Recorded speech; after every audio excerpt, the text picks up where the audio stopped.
All right, I call to order the city council meeting of, what day is today? Shoot, 7th of July, 2020. Can we get the roll call, please? Mr. Fields? Here. Diane? Here. Mr. Foster? Mr. Foster here. Mr. Fritsch? Mr. Fritsch here. Ms. Schmidt? Ms. Schmidt here. Ms. Schmidt here. Yep, we got you. Okay, all present. Well, that moves us on to the Pledge of Allegiance. For those that can stand and join us, please join us in the Pledge of Allegiance. I pledge allegiance to the flag of the United States of America. And to the One republic nation, under God, and one nation indivisible, under God, liberty, justice for all. is and justice for all.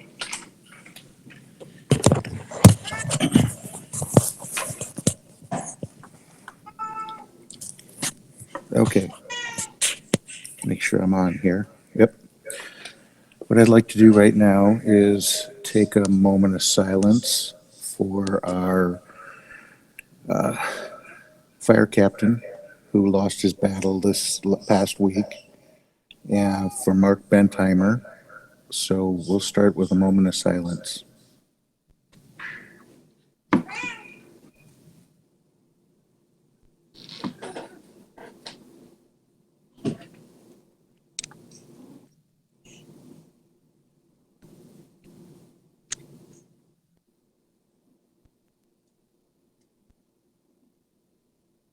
Okay, let's move on.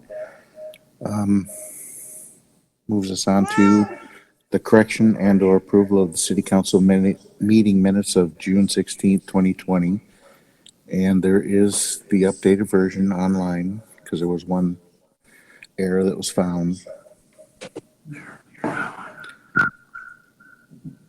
So for the council members present, do we have a motion of adoption? So moved. So moved. Move to approve by Mr. Fields. Do we have a second? I'll second. Seconded by Diane. Can we call the vote? Ms. Schmidt? Aye. Mr. Fields? Aye. Diane? Aye. Mr. Foster?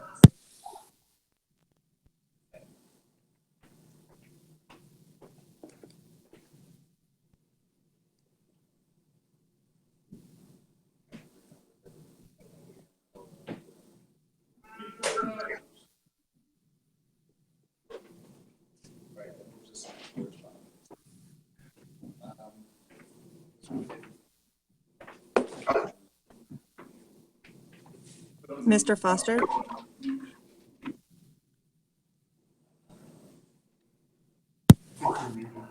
Okay. How about now? Oh, I got you. There we go.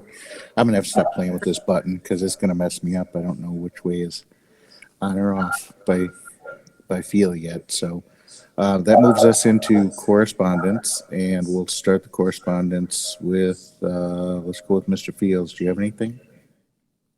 Yeah, I received a call from Ed. He was inquiring about the property sales. I believe he contacted you, Mr. Foster. Well, him and I were playing phone tag, so I did follow up with him, and he thanked me for calling him back, but he had his questions answered. And then I also received emails in support of the bike trails up at Upper Terrania Park. That'll take care of myself. All right, thank you. How about you, Mr. Fritsch? Nothing really to report. All right, thank you. Diane? I had a couple people contact me to tell me that they were They felt there were already too many trails at the park for the bike trails, and so they were going to follow that. All right, thank you. Ms. Schmidt, I received a phone call about the real estate transaction and left a voicemail and haven't heard back, so I'm assuming he got his questions answered. all right, thank you. Yeah, I did talk to that gentleman. And hopefully he got his questions answered. It sounded like he did, but time will tell, and we'll go from there. I also received the email from Ben from the Recreation Department, and we'll have some stuff that'll be coming up in future agendas concerning the multi-use facility. So keep an eye out for that. That's all I had. Okay, that moves us into question and public comment. The public is encouraged to address the council at this time regarding items on the agenda. If your comments pertain to a public hearing, you are asked to hold your comments until that hearing. Public comments may also be made at this time that are not on the agenda if you have registered with the city clerk before the meeting has been called to order. The state's open meeting law discourages actions by the council on items not listed on the agenda. Please keep your comments limited to 3 minutes and state your name and address when starting your comments, and fill out the sheet provided. For those folks online, send your information in the chat function and we'll capture that information. So we'll start with the folks in the room right now, and then we'll move on to the folks that are online. Do we have anybody here for public comment? And it looks like we have at least one. Ms. Cicero.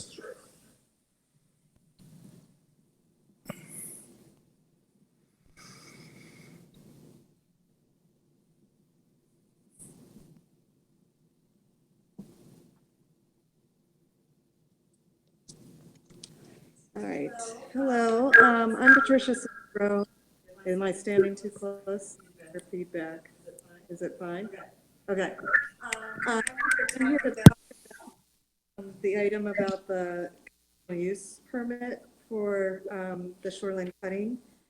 And just want to give you a little bit of information about the shoreline areas that are very important places for our lake environment. About 90% of the living things in lakes are found in the shallow waters and shoreland areas. And how we manage this area can impact our lakes positively or negatively. The National Lake Assessment identified the loss of shoreland habitat as the #1 stressor to our lakes in the nation and Wisconsin. A shoreland area with native vegetation, pollutants carried by rainwater from reaching our lakes and also prevent shoreline erosion. Development of our shorelines leads to increased stormwater runoff, increased sediment and phosphorus to the water. Lots actually contribute 7 to 9 times phosphorus and 18 times more sediment to the water compared to areas that have shoreline vegetation. And these pollutants can reduce clarity, increase algae blooms, and cause decrease in property value. I know Mr. Drescher provided one of the handouts to you that was explaining shoreline zoning rules and their connections to property values. And studies have shown that a 1 meter change in water clarity can cause a change in property prices, minimum of tens of thousands of dollars. So I think this would be important for the city to consider. Shoreline zoning rules are put in place to reasonable development while protecting shoreland areas and water resources. Trying to cut some stuff out here. Cutting down native trees, when they're fully grown, they shade the water, which helps fish, keeps those near shore waters cooler. And when they're cut down and replaced by small trees, it takes a long time to get that shade back. If there's a tree that obstructs the view, it's better to maybe trim the bottom branches so you can see versus taking the whole tree out. I performed a study on the lake a few years ago, and 28% of the total shoreline meets state standards for protecting the water quality of Rock Lake in terms of where that vegetation is. And due to the desire to improve water quality on Rock Lake, the Rock Lake Management Plan is hoping to increase the total length of those shorelines that have native vegetation to meet the standards. The city ordinance does provide a conditional use permit process when cutting outside of the viewing and access corridor. And my office routinely provides resources to Lakeshore owners, including going to their sites, providing them with information, providing them with contacts with consultants, and I'm happy to continue to do that. The property, the Fay property, just want to make sure everybody understands it was a shoreline violation that happened, and they're getting an after the fact conditional use permit. The photo that was provided to you shows how much was cut, and in the Fay, and in the other material, see a picture of the shoreline with it fully vegetated. I understand that there's invasive species on the shoreline. I'm in favor of taking those out and replanting them with appropriate vegetation. I'm concerned about the steep slopes on this site because that can be very tricky to prevent erosion. But it's my experience that shows that it's planting shrubs there solely isn't the best thing, and instead there should be a mix of flowers and grasses and shrubs and trees that would provide the best protection. I also think removal outside of the 24-foot viewing and access corridor should be remediated with a plan that follows well-accepted shoreline vegetation planting practices. And just, I'm not talking specifically about this property, but there's been several recent incidents of property owners not following the city ordinances on shoreline cutting. These include incidents including cutting the shoreline vegetation without a proper permit, or getting a permit for extra shoreline cutting but not implementing the approved plan. I think this is a problem and something the city should consider because the rules are there for a reason, to protect the lake, to protect property values. There are two ideas that I have for you to address the problem. One, consider instituting some kind of fine or penalty to those who don't follow the ordinance language or approved plan. And also another idea is if somebody cuts more vegetation outside the viewing and access corridor without getting a permit, then consider allowing that cutting to remain, not getting an after-fact conditional use permit. Instead, require the property owner to implement a plan to replant native species that were cut outside of that viewing and access corridor. Because I think people are just going to continue to do this if there's no hammer. And as always, I am very happy to offer assistance and technical information to the city staff and the council on some reasonable changes that we can make to address shoreline zoning. Thank you. Thank you very much. Is there anybody else in the audience that would like to speak right now?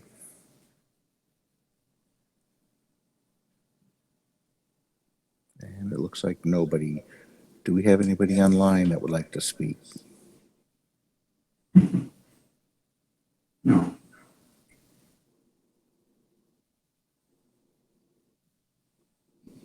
Sounds like silence.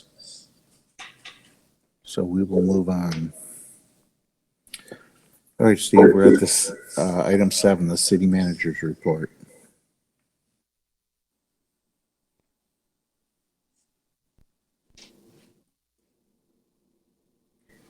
I think you're still muted, Steve. I had 2 items. One was the thank you letter that listed the businesses in the city that they wanted us to thank, and those included Quick Trip, Lake Mills Market, Tyranina BP, Lake Mills Mobile, Walgreens, TT's, Time Out Bar, and Dollar General. So, and there's a note at the bottom that says if you want to stop in and welcome them or send them a card and say, hey, thanks, it's a good idea. The other item was just the check register. So unless you have any questions, I don't have anything further to report. Does anyone have any questions for Mr. Wilkie? Okay, then we'll move on to item 8, council business. And the first item we have on there are, board and committee appointments. And this is actually to name Pam Lazaris as the Plan Commissioner Chair and Vicki Wickliffe as the Parks Board Chair. So with that, I will need a motion of adoption from somebody for this. So moved. Second. Okay, we got the motion from Mr. Fields and the second from Mr. Fritsch. Could we get the roll call vote, please? Mr. Fritsch, Aye. Ms. Schmidt, Aye. Mr. Fields, Aye. Diane, Aye. Mr. Foster. Aye. Motion passed 5-0. Thank you. So we go on to item B, miscellaneous license and private well permit, Simdon. Can we get, let's see. I don't know what we normally read for this. So this is application for a private well permit, property owner Ronald Simdon. Is this a new one or is this? This is a renewal. He just didn't have his samples of his well in time to catch it with everybody else due to the pandemic. So he finally got his samples in his application. Okay, so this is for Mr. Simdon. Do we have a motion to approve this? So moved. That's Diane. Do we have a Second. second? Second. Mr. Fritsch is a second. Please call the vote, please. Question. Yeah, go ahead. Where I assume the samples were okay. Yes, they were both good. Yes. Yeah, it says it. Right in the notes, it says reports indicating well produces safe water is evidenced by 2 samplings taken 2 weeks apart. They also do not use it for drinking water. They only use it for watering the garden. Are there any other questions? All right, let's call a vote. Mr. Foster, Aye. Mr. Fritsch, Aye. Ms. Schmidt, Aye. Mr. Fields, Aye. Diane, Aye. passed 5-0. All right, moves us on to item C, resolution 20-26, city-owned surplus real estate sale. There's one thing I'm gonna make note to the rest of the city council, that we're still waiting on some information as far as the appraisals. So while we can talk about this, there will not be a vote on this item. Will it be on the next agenda? If we get the appraisals at that time, it will come back on the next agenda.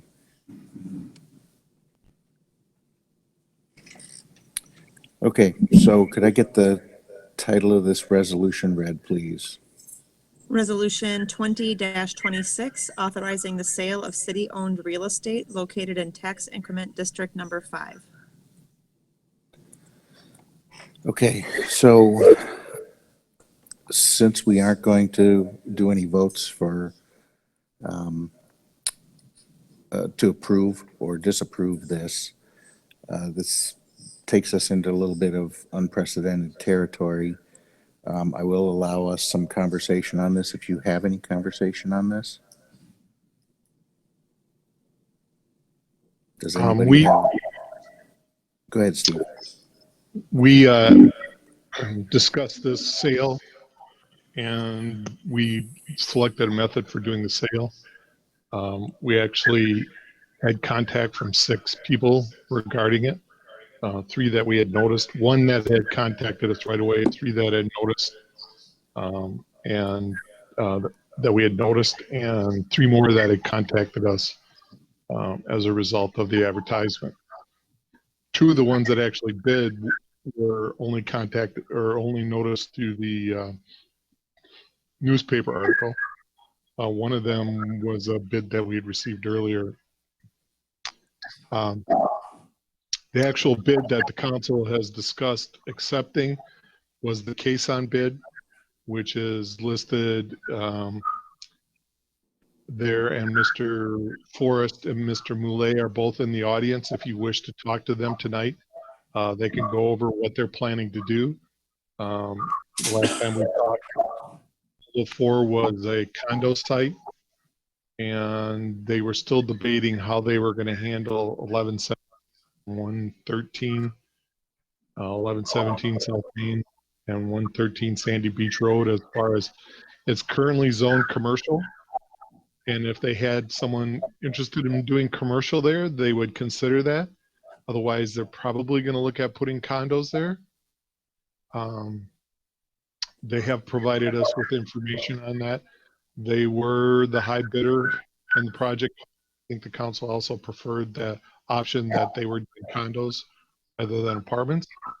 Are there any other questions you have for me or the bidders?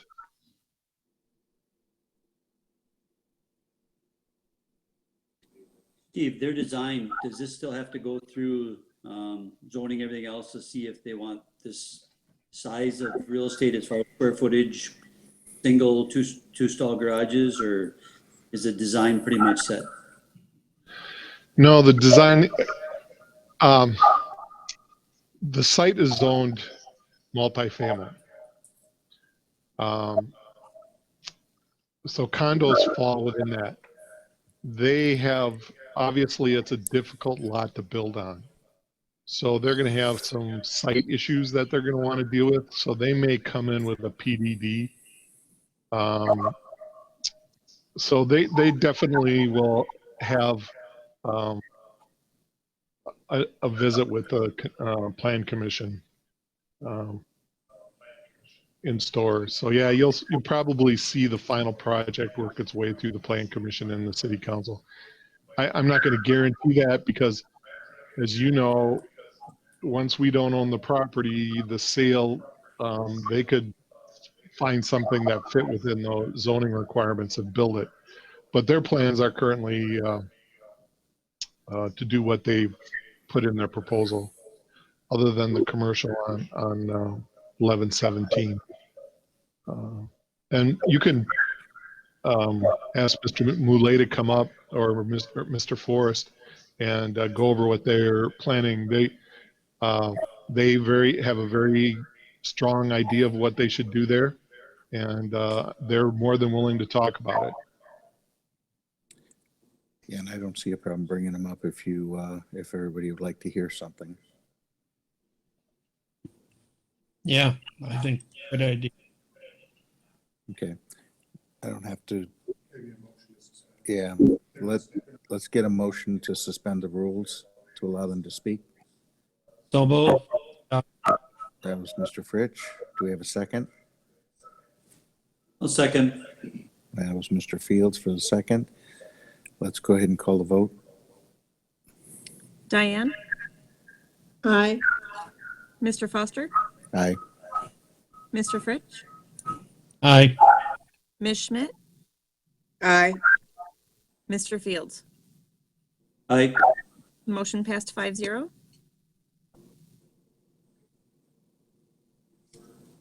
Good evening. Yes, my name is Doug Millay. I hope I'm not reverbing too much here. First thing I want to point that Caisson or Jason Forrest and myself are both members of the community.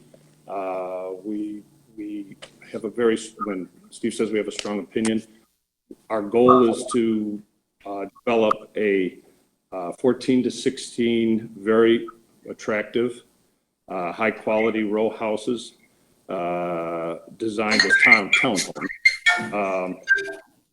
approximately 1,800 to 2,000 square feet.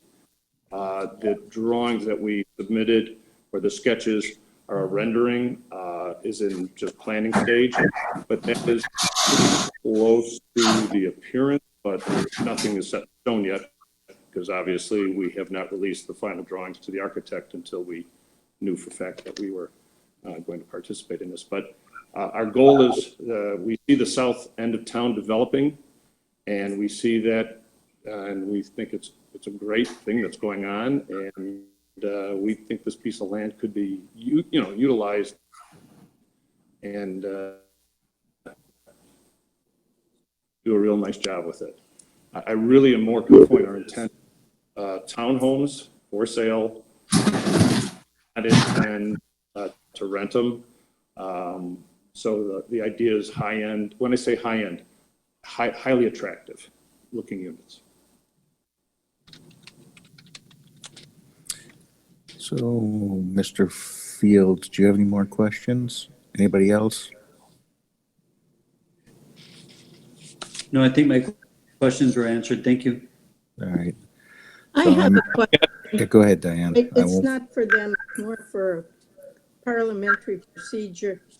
But on my agenda that I received in the mail, it says Resolution 2026, and then it says Conditional Use Request from Thomas Fay. So did we have a different agenda for tonight? A corrected agenda? No, that's Coming up. E.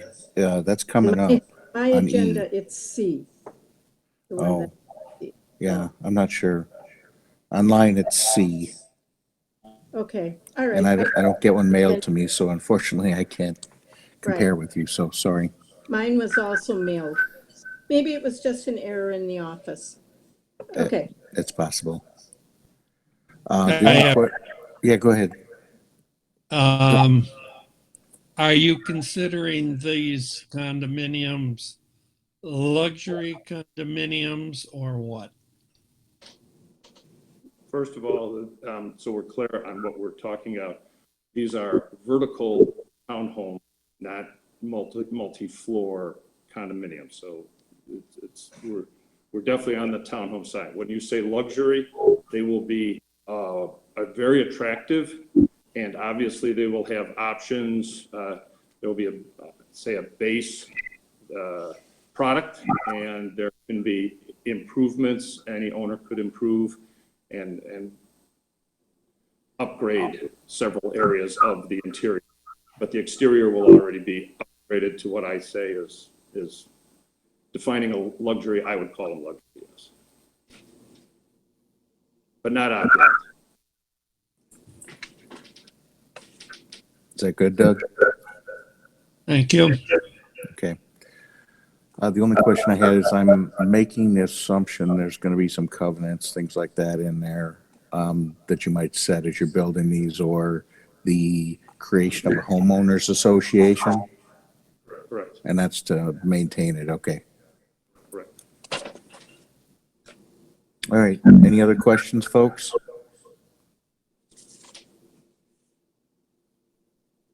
Okay. Thank you very much, and hopefully we can get the appraisals done and get this back on next meeting. All right, that moves us to item D. Yep. Oh, yeah, that's a good thought there, sir. Could I get a motion to table Resolution 20-26? So move, Doug. And a second? A second. Mr. Fields seconded. Could we get the vote call, please? Mr. Fields? Aye. Diane? Aye. Mr. Foster? Aye. Mr. Fritsch? Aye. Ms. Schmidt? Aye. Motion passed 5-0. All right, thank you, Heather. You're welcome. All right, resolution 20-27. Could I get that title read, please? Resolution 20-27, action on claim presented by Robert M. Mangen for unlawful or excessive property tax assessment. All right, at this time, I would entertain a motion of adoption. And the way this reads, it's disallowing it.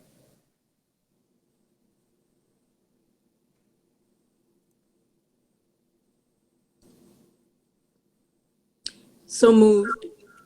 And that was Diane. Yep. Do we have a second? Second. And second is from Ms. Schmidt.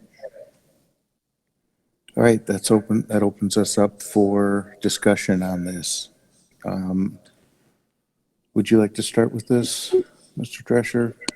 Give everybody a little info on it. Yes, sir. How's my sound? Okay. This is a claim that was discussed in closed session. It's a claim for unlawful or excessive tax on a parcel of property, vacant land, north of Tyranina Park Road, adjacent to the apartment complex that's being developed currently. The big procedural issue with this claim is the lack of appearance in front of open book or the board of review and the timeliness of the filing of the claim with the city. It is appropriate under the procedural deficiencies to disallow the claim because there's a question about the potential of being reimbursed by the state for any amount that is paid to the petitioner in this circumstance. If there are questions on the claim, I'd be happy to discuss. That's about the crux of what I'd like to say on it right now. All right, thank you. Are there any questions that anybody has on this? There is a representative for Mr. Mangen online tonight, if you would like to have any discussions with him. Scott Hauer is online. Okay. Does anybody have any questions? And if we do, we will suspend the rules. If we don't,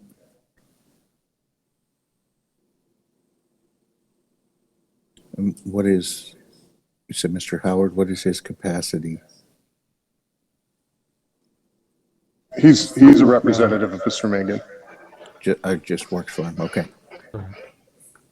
I'm certain that he would like to address the council if you'll give him the opportunity. Okay. Yes, I'd appreciate that. Do we have a motion to suspend the rules?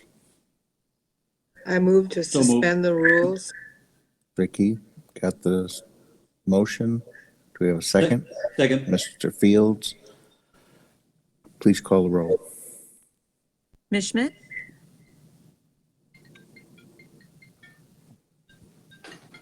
Aye. Give us a- Yep. Mr. Fields?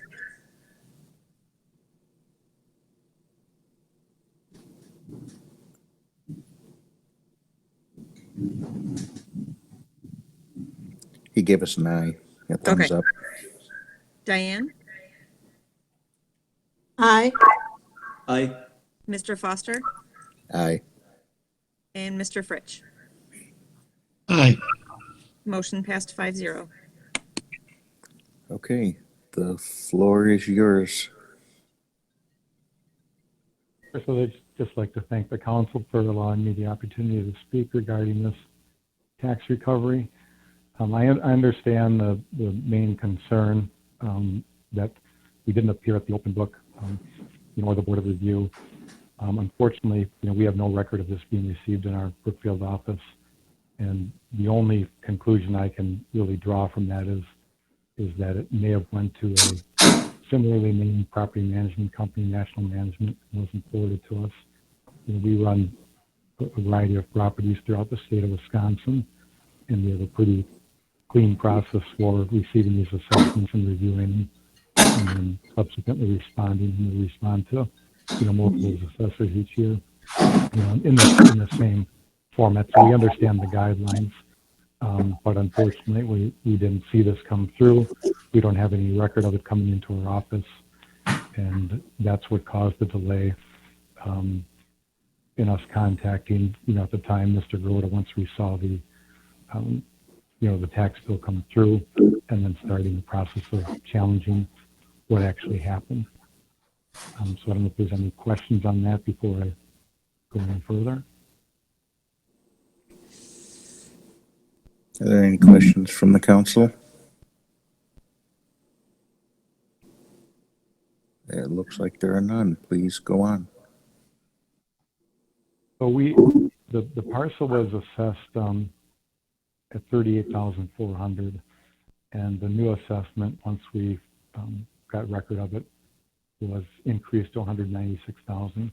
When I contacted Groda Appraisals, I spoke with Mr. Groda, and he had mentioned that when he assessed it, he thought it was tied with the multifamily development, which is what I'm assuming increased the price there, or the assessment. But there was no change to the property as of January 1st in 2019. And so as I explained that position to Mr. Groda, he agreed to review the value. Subsequently, we received that review back on March 31st, showing a reduction in value to 82,700. So obviously he agreed that based on the new information that we had provided, there was an adjustment made. So after we got that, we also did an open book review with Mr. Carlson. He explained to us that, the property is valued based on the highest and best use, pointing out the 7 acres that could not be developed and 2 acres that could be used as residential.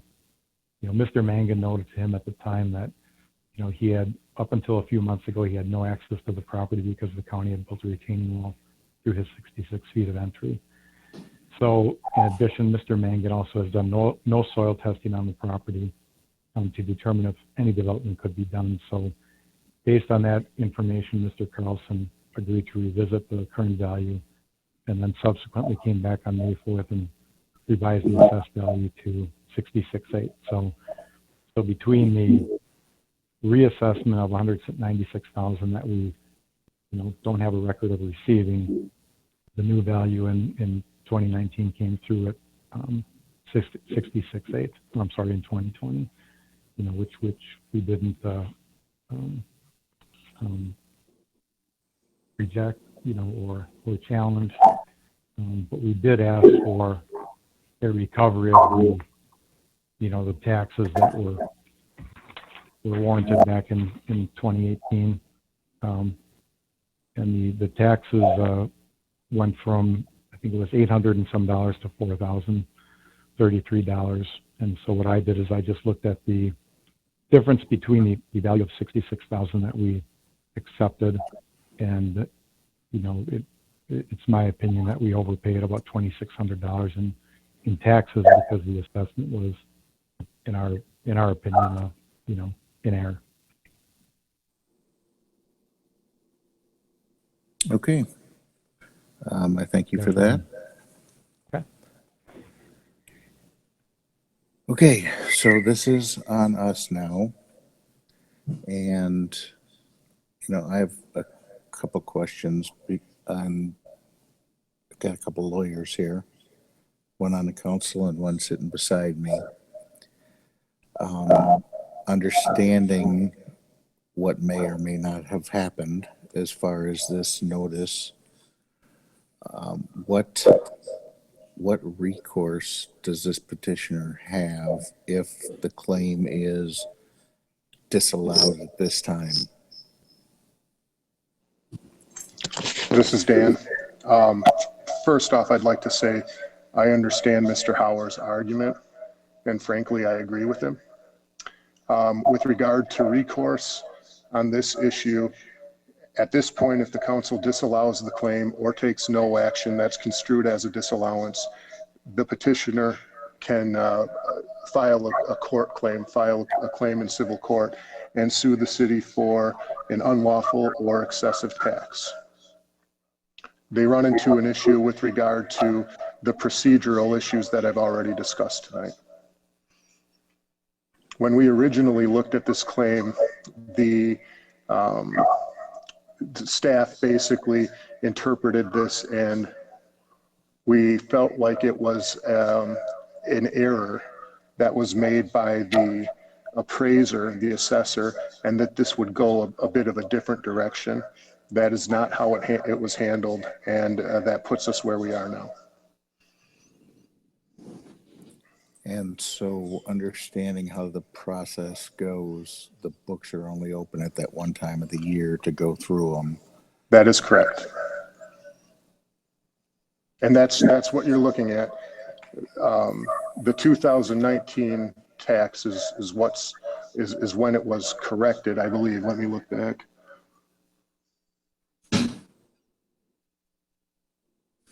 Okay, so the 2019 tax is actually the year that wasn't corrected, when he didn't appear at open book or the board of review. 2020, they took those steps and they were successful in moving it down from the 196 ultimately to the 66 or thereabouts.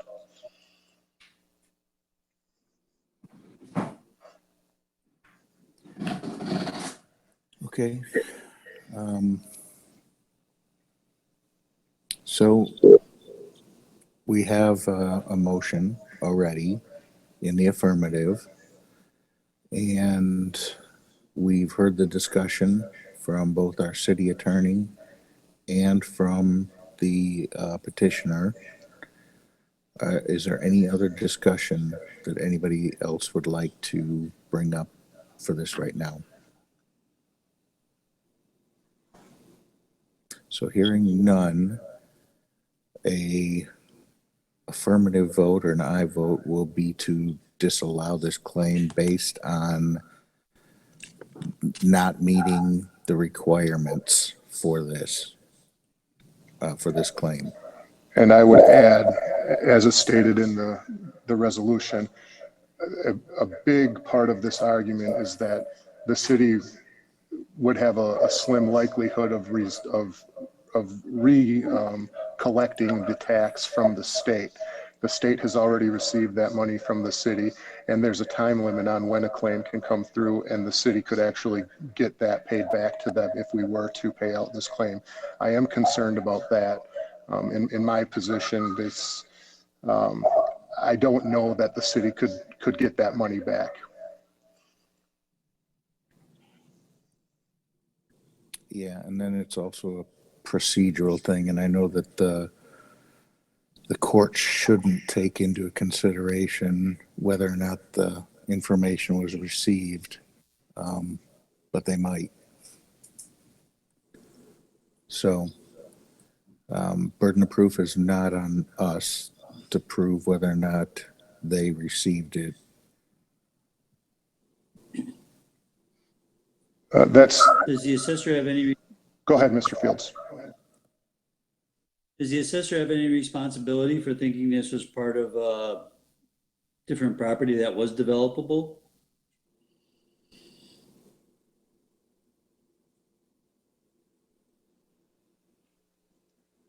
That would lead to the argument regarding an error made by the assessor. They've determined that they did not make an error. Rather, the next year when the petitioner went through the process, they were able to correct the issue. So it's not an error. What, it's an issue. what you're talking about is a putative error, and that is an argument that we put in front of the assessor. We got no traction there. So we, as the middleman in the circumstance, are put in between a rock and a hard place. Thank you. And actually, if Betsy's on the line, she has spoken with Groda and his assessors a little bit more than I have, and she may be able to offer some insight there. Yes, I am on. I did speak with them a few times on this issue, and Dan did point out that this is a situation where had the procedure been followed, there would have been a likelihood that we could have recouped these taxes that would have been refunded to the property owner, and it would have been recouped from all of the taxing authorities. So we would have been theoretically made whole. That is not the situation that we're faced with right now. The discussion with the assessor, there were several discussions trying to find what were the issues, what are the questions, what was happening. We spent a lot of time discussing with the assessor this property. And, you know, as Dan pointed out, this is where we're setting right now, is the value has been reduced from what it was in last year. And so we're just looking at this variance that we're trying to clarify. And the property owner, of course, is looking to be reimbursed for what they feel is the excessive taxes.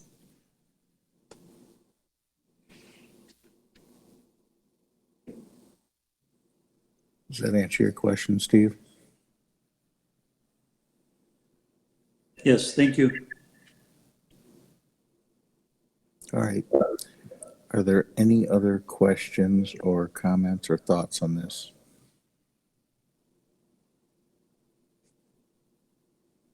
All right, Can I hearing just make a none. comment? This is Scott from Northern. Could I just make a Yep, comment? go ahead.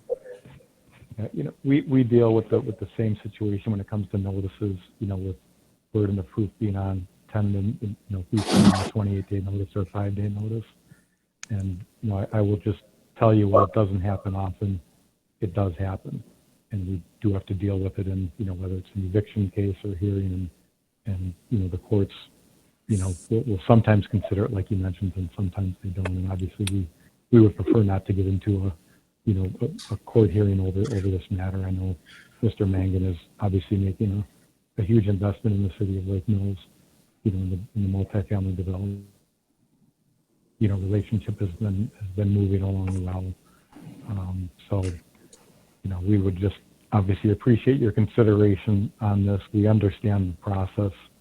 Unfortunately, you know, we didn't have the opportunity to respond, and like I said, we do think run and have pretty good processes and record keeping in place. And, you know, we run through this process every year with, you know, a lot of properties as we do the assessments. It's part of our roles as a management firm and as owners. So I would just ask you to take that into consideration when you look at the scope of you know, this request. So appreciate it. Thank you. All right, thank you. Okay. So an affirmative vote will be to disallow it. So just keep that in mind. Let's call the vote, please. Mr. Fritsch?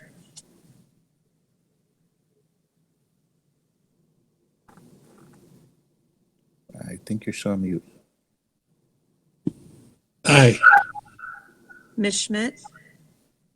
Aye. Mr. Fields? No, Diane? Aye. Mr. Foster? Aye. Motion passed 4-1.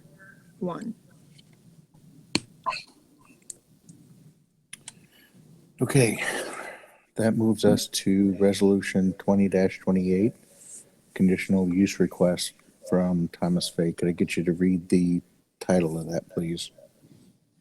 Resolution 20-28, conditional use permit declarations and findings.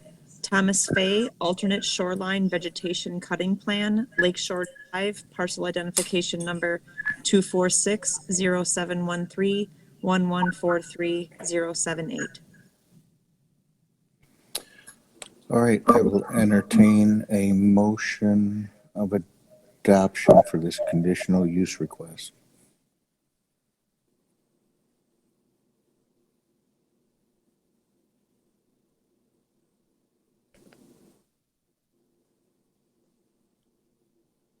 Anybody? Don't all jump at once.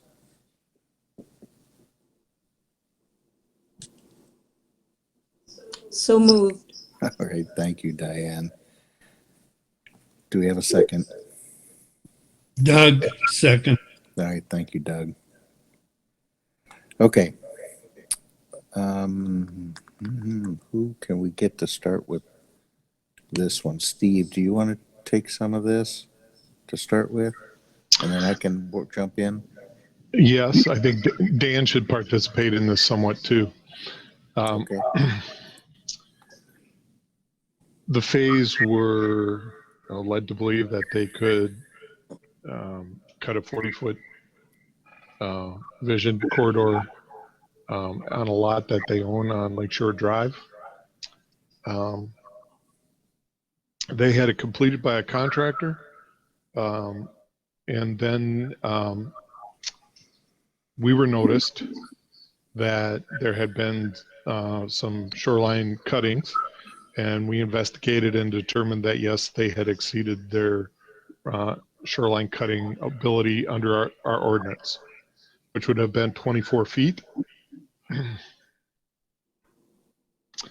The debate was at that time, well, what do you do with a cutting that's already been done? So we brought it as a conditional use to the Plan Commission. They discussed it. They made a recommendation. They had the planner alter his memo to bring in some additional conversation. Ms. Cicero was there that evening and made some recommendations. She made them again tonight. I believe that in an area there where the council does have to look at these issues that keep coming forward, I do think that there are areas where the council has some greater flexibility than just granting the proposed conditional use as put forward. And I do believe that there, at least at a minimum, should be more attention paid to the bank erosion and potentially some additional planning requirements. The council's resolution, I believe Dan put forward as what was recommended by the Plan Commission. He also wrote in his memo that there were further options available to the city council, that if they wanted to discuss those, there would be those types of options available to us. At a minimum, whoever controls that real estate should be required to institute a new landscaping plan on that site. You have anything, Dan? Yes, sure. Thank you. In accordance with the statute, the petitioner would have been allowed 30% of the lake frontage as a vision and access corridor. That equates to 24 feet because it's 80 feet of frontage. They cut approximately 40 feet. One of the questions at the Plan Commission was what was removed. Was it all noxious species, buckthorn, etc.? So that was one of the questions that was provided to the petitioner, and they provided subsequent drawing that showed, in their opinion, what was removed from the site. The option for the council is a couple. You may require remediation to the excess 16 feet that is outside of the afforded 24-foot vision and access corridor, requiring high quality erosion control, replanting of native species, protecting and helping the native species that are there, including the trees and such. Or you can provide the conditional use permit that basically retroactively accepts what was cut, or put any stricture in place that you'd like on that in accordance with the conditional use. The big concern here in Steve and my discussion and the planner's discussion is erosion control. Based on the drawing that the Fays submitted, it appears that it wasn't high quality vegetation that was removed from the shoreline there. They identify a lot of buckthorn, noxious species, etc. A compromise here may be to insist that native plantings that would aid in erosion control and satisfy the ordinance be put into that 16 feet that's above and beyond the 24-foot vision access corridor, if you're not comfortable just allowing the current use, the 40-foot vision access corridor that's excessive. The other thing with remediation, there is a clause in our ordinance that allows for non-compliant shoreline access and vision corridors to restrict the ability of the property owner to get subsequent permits on the property. And that is something to consider both from the council standpoint as well as the petitioner's standpoint. The fact that this is a violation as it exists right now, the council could insist that it's remedied prior to any building permit or subsequent permit on the shoreline there. So if there's questions, I believe I went through the issues in the discussion on the ordinance that I provided for you. Ms. Cicero brought up the idea of penalties, punitive fines and such in a violation circumstance like this. The council actually does have the authority from an enforcement standpoint to enforce fines on this issue. I don't recall that ever having occurred before. It certainly hasn't in my tenure as your attorney, but I don't know about the complete history. I guess with that, I'll leave it for questions if you have any for me.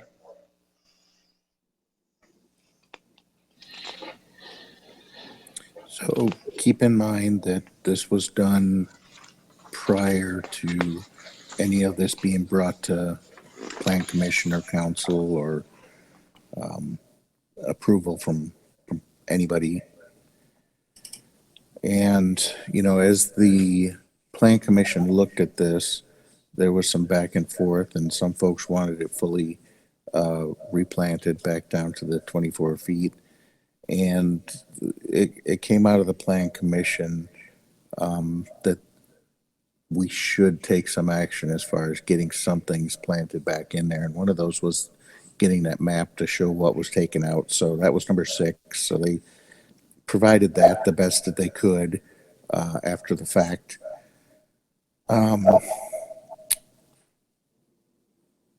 So some of the recommendations were leaving the stumps there to maintain erosion control, and then preserve as much of the other species that are in there as possible. And I think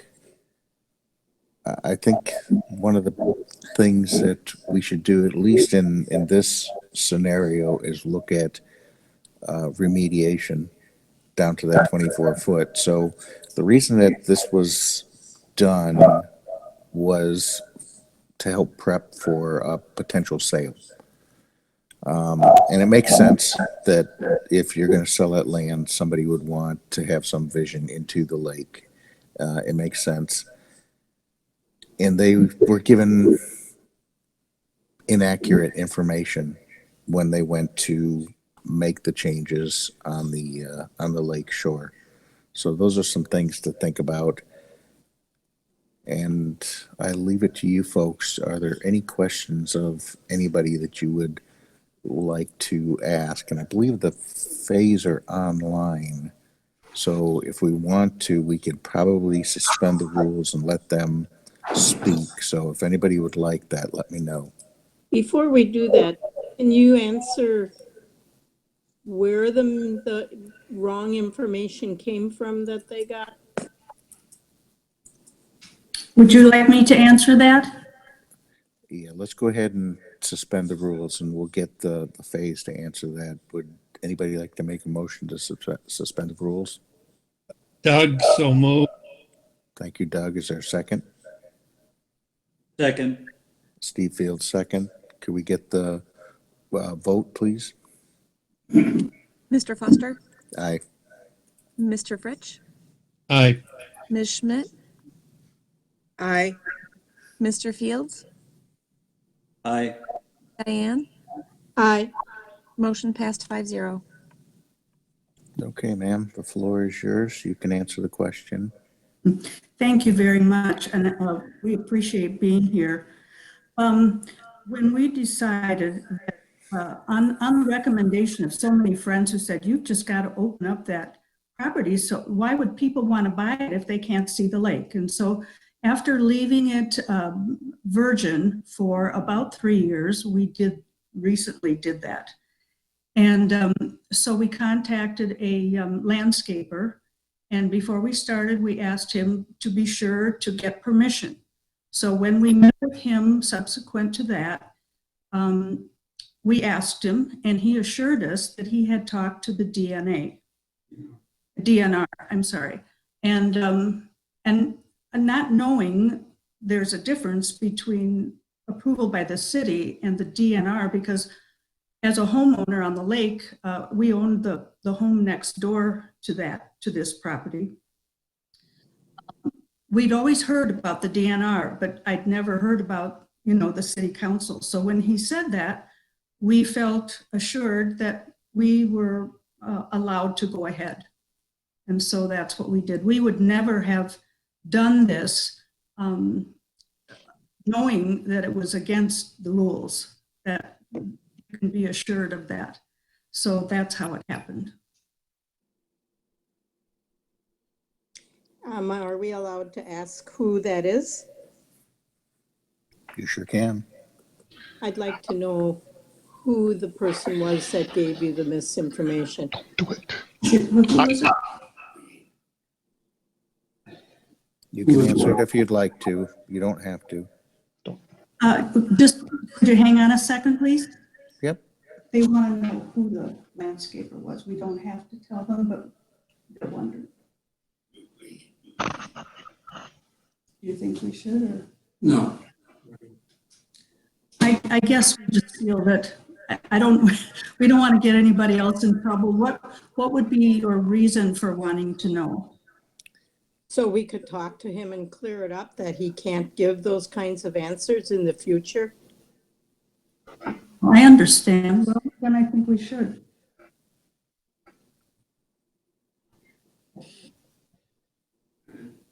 What's his name? What was his? Oh, we only know him by Chandler. Okay. He Well, and said, if it isn't enough, somebody from staff could get back to you on that. No. excuse me? I said if that isn't enough information, somebody from city staff can get back to you, not during this meeting. Okay, Thank you. sure. All right. Does anybody else have any other questions?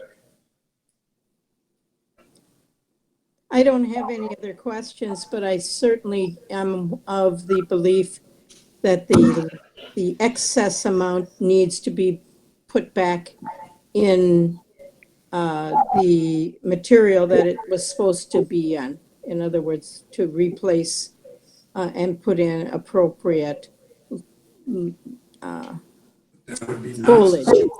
Mm-hmm.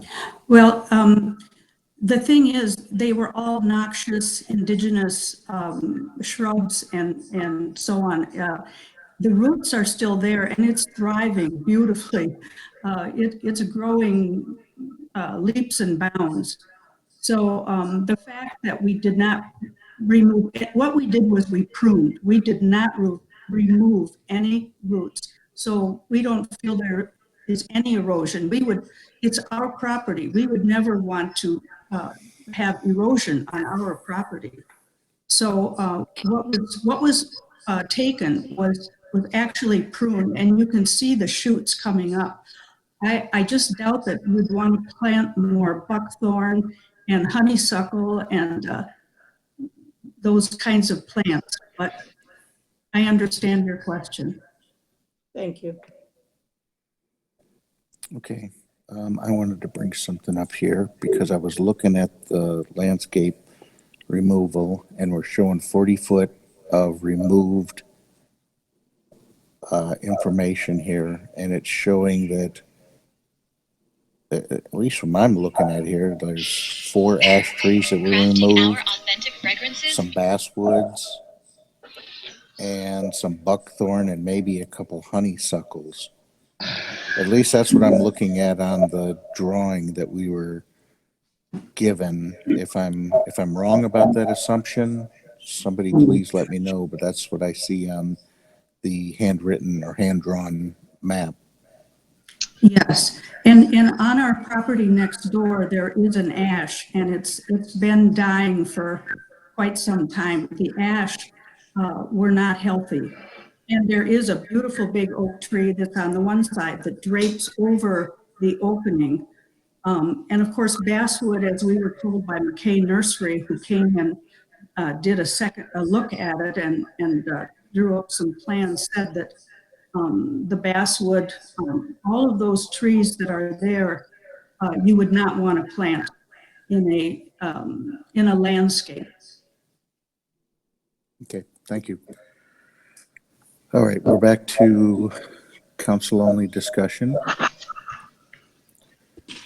So what is the opinion of some of the council? I'm assuming you all looked at the same drawing that I saw there.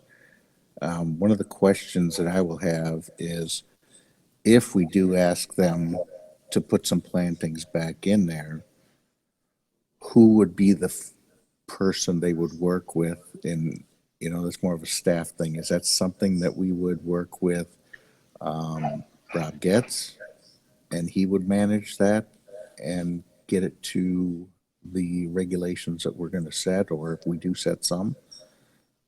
Is that a good assumption between maybe Mr. Drescher, Mr. Wilkie? Who would be the person that would manage that if that was the decision that came out?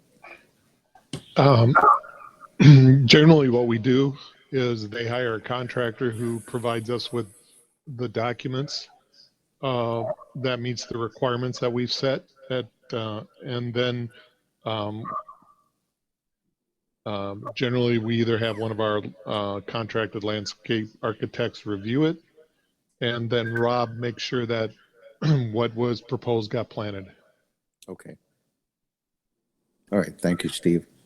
May I add that we do have a buyer for the lot, and he's very eager to make improvements. In fact, when we spoke to him, and it is an accepted offer, that he's very eager to make it beautiful. And I just feel that it might be a waste to put some indigenous ugly plants there if he, you know, is planning a beautiful work.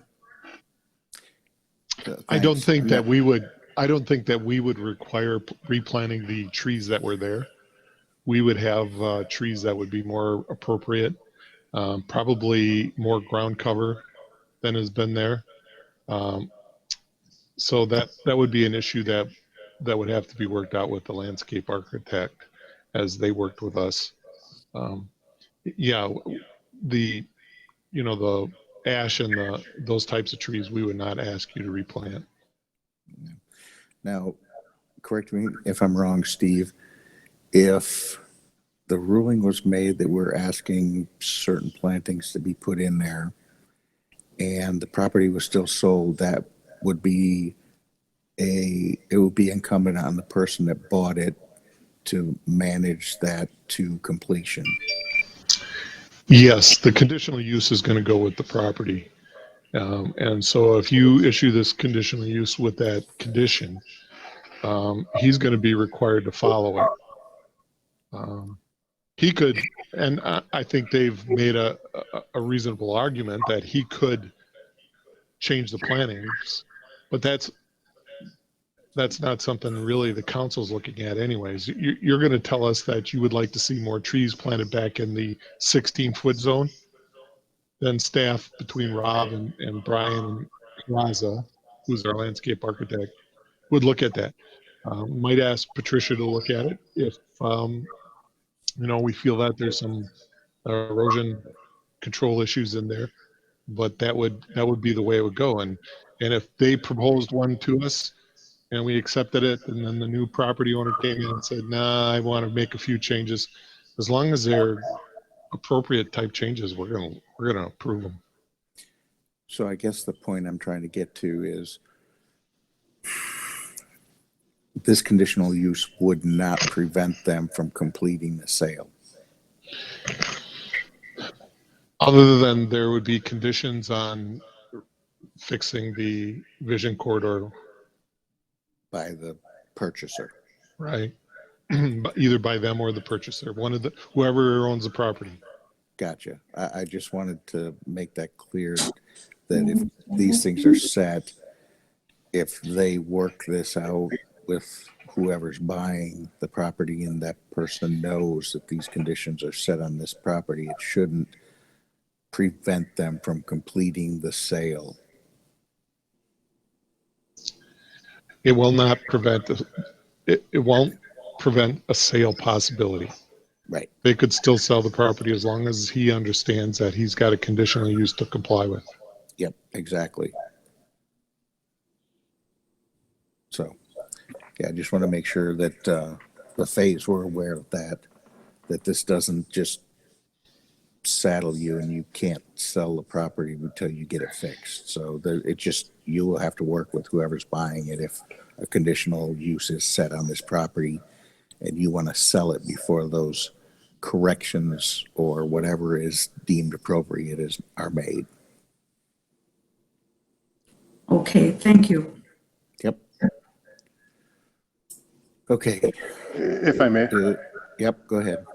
Ms. Fay, do you have a closing date? Yes. Yes, Would you we be do. willing to share?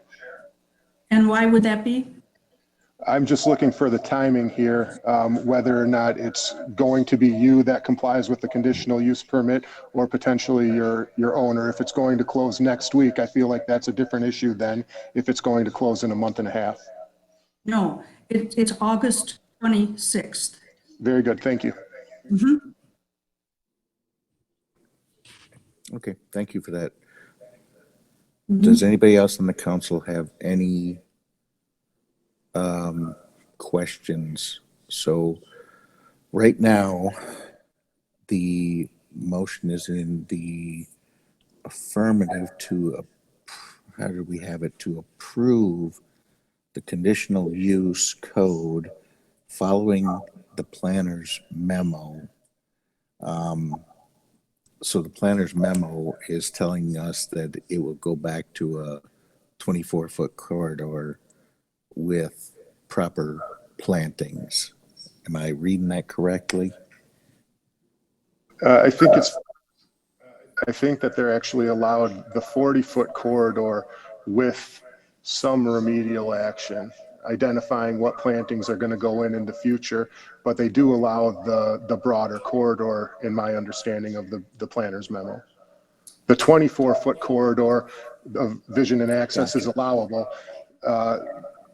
That wouldn't require a conditional use is basically what it comes down to. Okay. Go ahead, Steve. It sounded like you had something to say.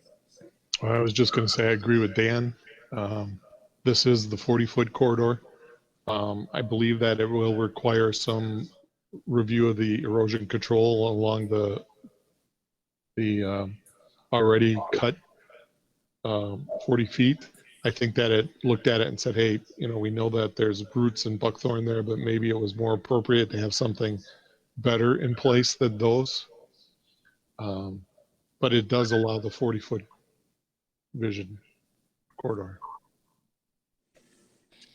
We've been discussing the 24 feet because that is the option that's available to the council. Yep. So we can amend it and change it to go back to the 24 foot by adding plantings in there. So it is up to the council. What is your pleasure on this? May I just add something, please? I thought when we went to the planning commission that they voted to accept the 40-foot. Is that what I'm hearing from you folks? What Yes. they did, yes, they did. But what they did was they voted to allow it to come to the council for our approval. I see. So that's what we're doing right now. So we have the option that we could change it if we wanted to. I see. Oh, thank you. And then, and then this will be the final say so on what moves forward from the council. Thank you. Yep. Okay, it's up to the council. We have a motion of adoption already as it stands with the 40-foot with going back and doing more erosion control. Or we can make an amendment and request them to go back to the 24-foot by adding more planting. And what that would take is work with a landscaper to get it back to the standard of what it should have been in the beginning.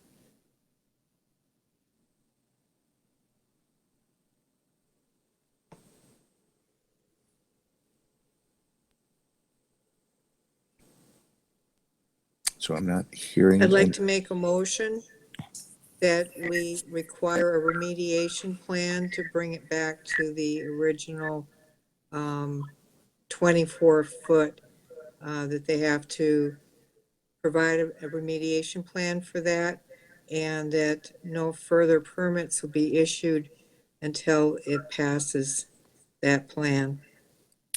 Okay, we have a motion to make that amendment. Is there a second? I'll second it.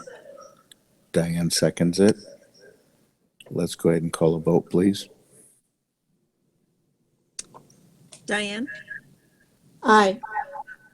Mr. Foster, Aye. Mr. Fritsch, Aye. Ms. Schmidt, Aye. Mr. Fields.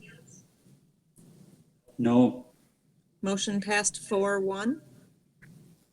Okay, so what that means now is we have Council Resolution 20-28 with one amendment requesting a 24-foot corridor be restored. Is there any more discussion on this? I just have a question. The way the motion reads now, it can go to the new buyer for the new buyer's input, correct? Yes, Okay. it'll be a conditional use that follows the property. Okay. It may be a worthy, excuse me. Go ahead. Okay, it may be a worthy consideration to put a time limit on that so that they can work with their new buyer to facilitate some form of a plan, and then they could move on into closing with that plan in mind. Okay. Do you have a recommendation what that should be? No, we have a date where the closing is to occur. If you give them weeks right now, I'm sure that they could get somewhere. That would allow for clarification on what a route to remediation looks like. There is some discretion within the ordinance with regard to what types of plants can be used. Just the goal is natural scenic beauty along with erosion control, shoreline protection. So perhaps Patricia would be willing to work with them for initial kind of conversation, or they can continue working with McKay. They have taken certain steps. I mean, they've provided a landscape plan, et cetera. So maybe there's a way to work this out in relative short order that doesn't harm them too much. Would that be our choice as to who we ask to do this? Certainly. Thank you. He's already refused. Okay, so, yeah, we're not trying to confuse you. So you recommend that we make an amendment that sets a time frame to have a plan worked out with the buyer. I don't know that it necessarily has to be with the buyer, more that they have a plan submitted for approval so that everyone has something to rely on. Okay. And it's really a point of clarification, Yep. but a motion to amend is probably appropriate. And I'm not the decision maker here, I'm merely advising. Right, yep. And that's what we're asking of you, so thank you. But just a So- clarification, but couldn't we, what I heard is that the Fays would like to have the buyer have input on it since the buyer has some ideas of their own. So would that be something that could happen? Could they talk to each other and then present that to the city? Right, and that's what he's recommending, that we set a time frame for them to do that. Okay, that's good. So do we have a time frame? No, that was up for our discussion for us, what we think is appropriate. My assumption would be a 2-week time period from today. Do face that they could do it in 2 weeks? Yeah, we can ask them. What are you asking us to have ready in 2 weeks? A plan to remediate the property back down to the 24-foot vision corridor. And hopefully you'll work that also with whoever's going to buy your property, and have that to city council or to the city. Okay, so then it rests with us and the new buyer to just choose on our own what we would. Well, no, you should be working with whoever, your landscape artist. There's other options with They mentioned the McKay. county. Well, McKay helped us out, but when we had to do this further plan of what was removed, McKay is really not in the business of small things like this. They're into big projects and so on. So they were not able to help us with this last one. So I don't know if we can employ them or not to just come and plant a few plants. We're not asking you to plant. Yeah, we're just asking for a plan for remediation. So that's really all we're looking for. And there's a lot of resources out there, and I'm sure if you contacted the city offices during the day, they can get you in contact with folks that could also assist you. Oh, And your new buyer may have someone they want to work with. Right. And they've already voiced that they want to be part of this. Then that's who you go to. Right. They're not a landscape architect though, and we need a plan that's put together by someone who, I don't know if they have to be a landscape architect, but they have to be able to deal with the plantings and stuff that would have to go in there. And she's correct, McKay isn't going to want to do something like that, but maybe she can find somebody else. But it might be hard in 2 weeks. I would think that 2 weeks is kind of short. So what would you recommend, Steve? I would say as close to the 28th as you can get. 28th of August? Yep. 26th, yeah. Oh, 26th, excuse me. Okay, so in other words, we have a month to submit to you a plan. Is that correct? That's correct. That's Okay. what we're going to request. We haven't done it yet, so. Oh, okay. So, yeah, let us finish our process here, and we will give you all the summary you need, hopefully. Okay, thank you. Yep. Okay, so with that said, would somebody like to make a motion to amend for the, to provide in 30 days the remediation or replanting of the vision corridor plan back to 24 feet? I'll make that motion. Okay. Is there a second? Second is Vicki. Can I Yes, can I Steve, ask go a ahead. question? Dan, should we say plantings in the 16 feet or the way it's worded? I think I prefer the, well, I think either way works, actually. Remediation to the 24-foot vision access corridor that's allowable by ordinance, or remediation of the 16 feet that's in excess of the 24-foot allowed by ordinance. Either way. All right. Okay, that's good for me. So we'll leave it at the remediation of the 24 feet that's within the ordinance. Or, I'm sorry, the remediation to the 24 feet. And that's what Diane had motioned. Okay? Yes. We good, Dan? Okay. Unless there's anything else, let's call the roll call vote on this amendment. Mr. Fields?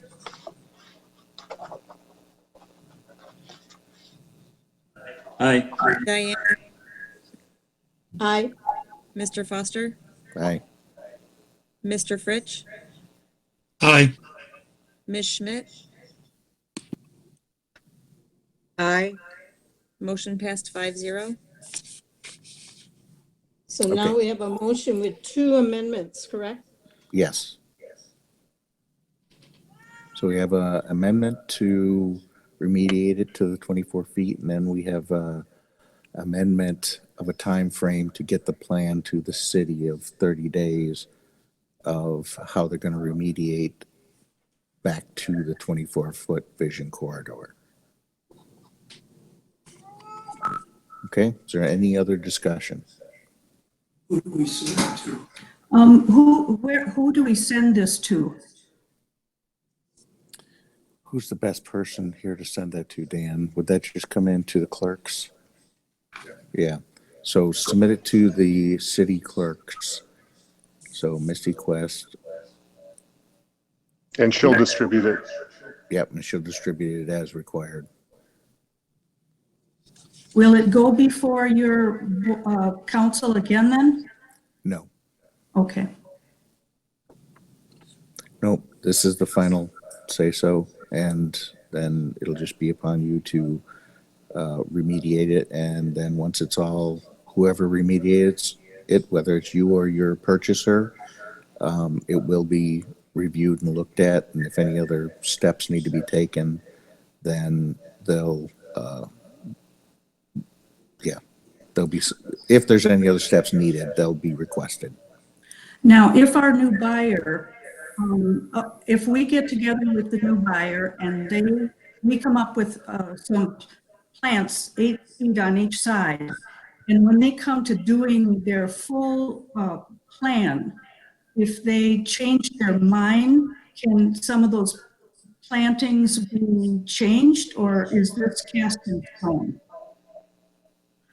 Well, it'll be reviewed based on the plan, and as long as it's in conjunction with the ordinance, there shouldn't be any problem, but I'll just say shouldn't, because there's a possibility it still could have an issue. The best thing for them to do is if they decide to change the plan, bring that new plan into the city for review.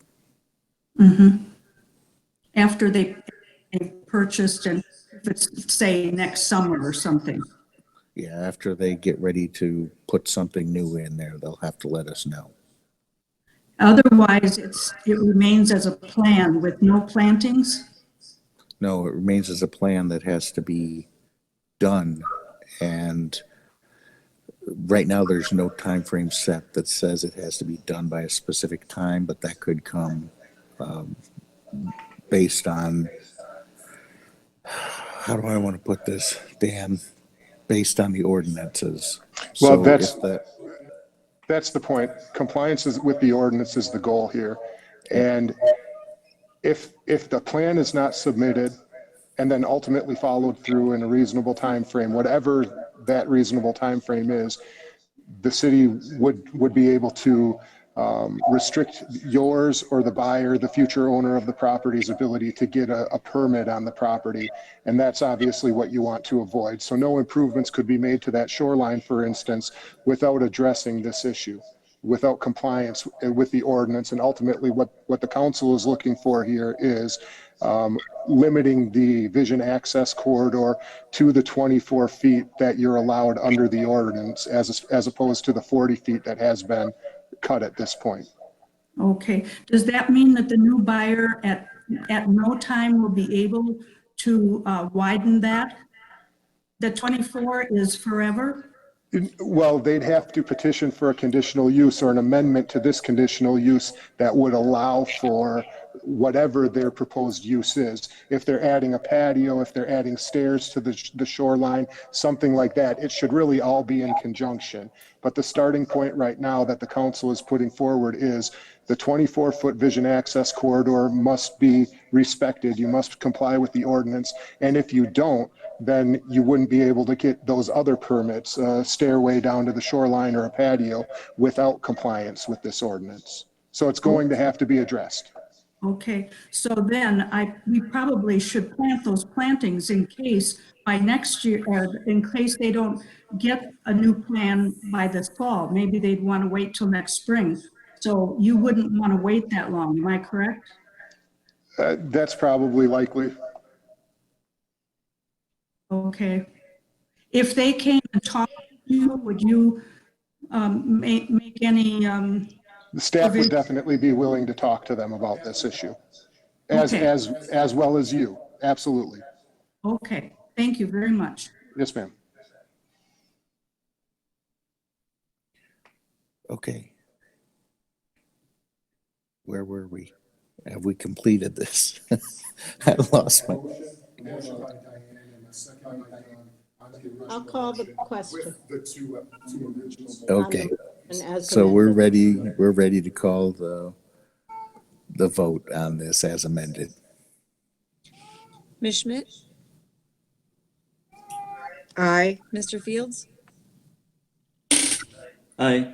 Diane, Aye. Mr. Foster, Aye. Mr. Fritsch. Aye. Motion passed 5-0. Okay. For the phase, if you have any other questions, contact the city clerk and they will get you in touch with the right folks. Thank you. All right, that moves us on to item F, Ordinance 1214 zoning amendment. Could I get that title read, please? I believe I actually have to read the entire thing. Oh, you're right. You're exactly right. Thank you.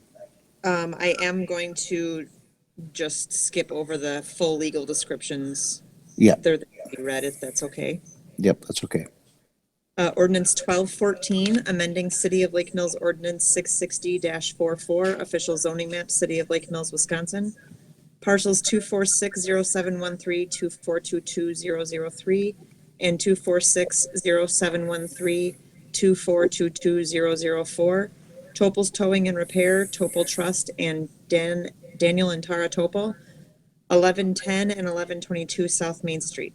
The City Council of the City of Lake Mills, Jefferson County, Wisconsin, does ordain as follows.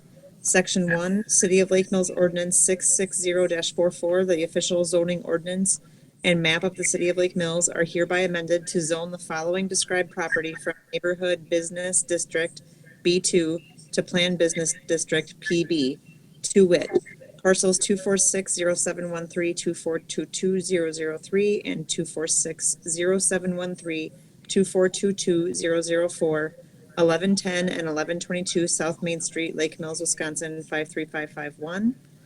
Section 2, a preliminary certified survey map has been prepared but has not been recorded to combine the above identified parcels and provides the following legal description.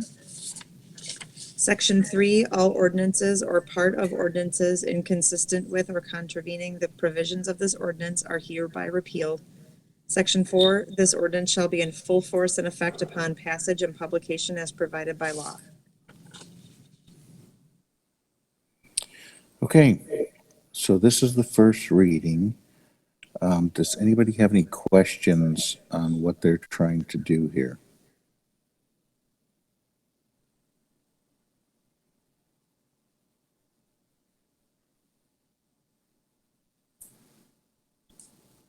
I am not hearing anything, so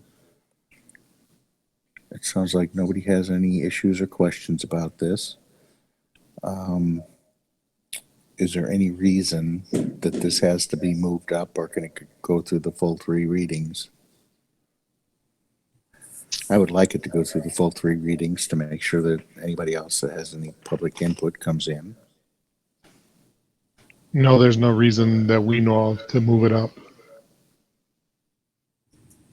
Okay.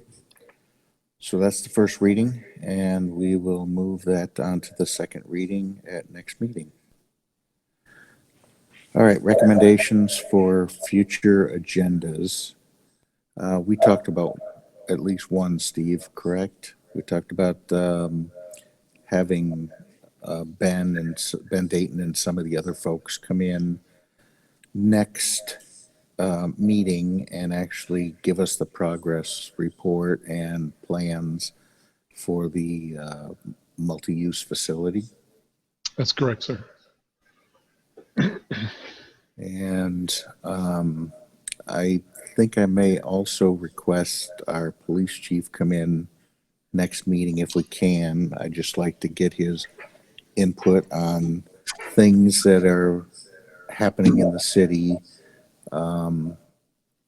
We see him very active in a lot of these different movements, and get his thoughts on the social media presence and the stuff that's going on around the Black Lives Matter movement and some other things in our community. Is there anything else besides the property that will be coming back next meeting? Is there anything else that anybody has to address? I guess I should say before this, Steve, is there any movement on the branding? No, Aaron, I'm sure is ready, but I haven't had anybody say that they wanted to do it yet. I know we talked about possibly doing it at one of the meetings. I don't know that we're quite that tight yet that we want to do it in that time fashion, but I think the last meeting we're talking about doing it like at 6 o'clock before a meeting. Yeah, so Diane, what is your preference on this? Oh, you're muted still. Right. Keep trying to unmute it. And it muted again. Huh. That sounds good. 6 o'clock before the next meeting is good. If she can be available, will you be able to check on that, Steve?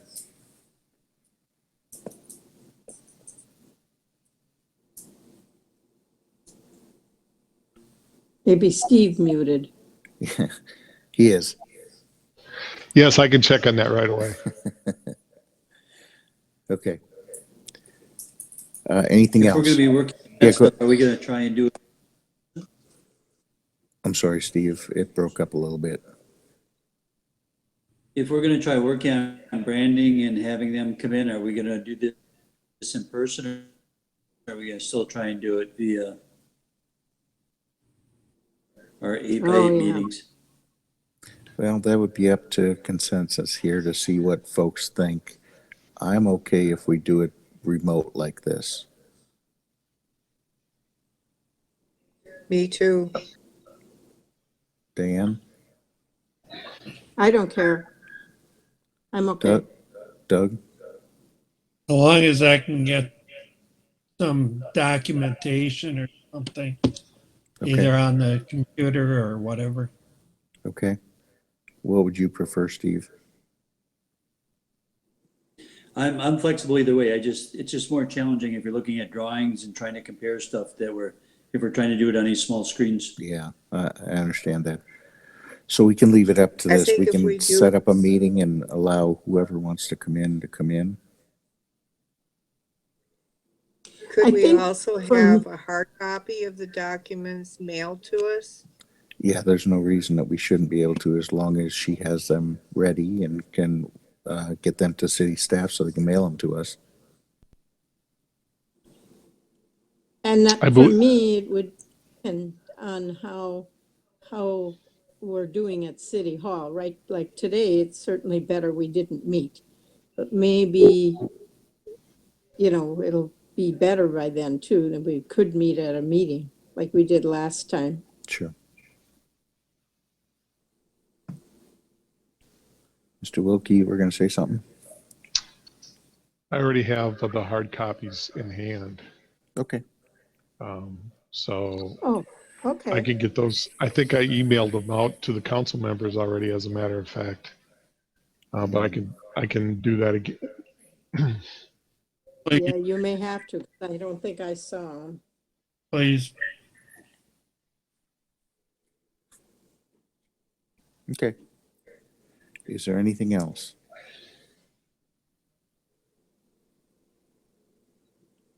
One last. Are we talking about the first meeting? Oh, we don't know what date we're talking about yet. We have to get her Right.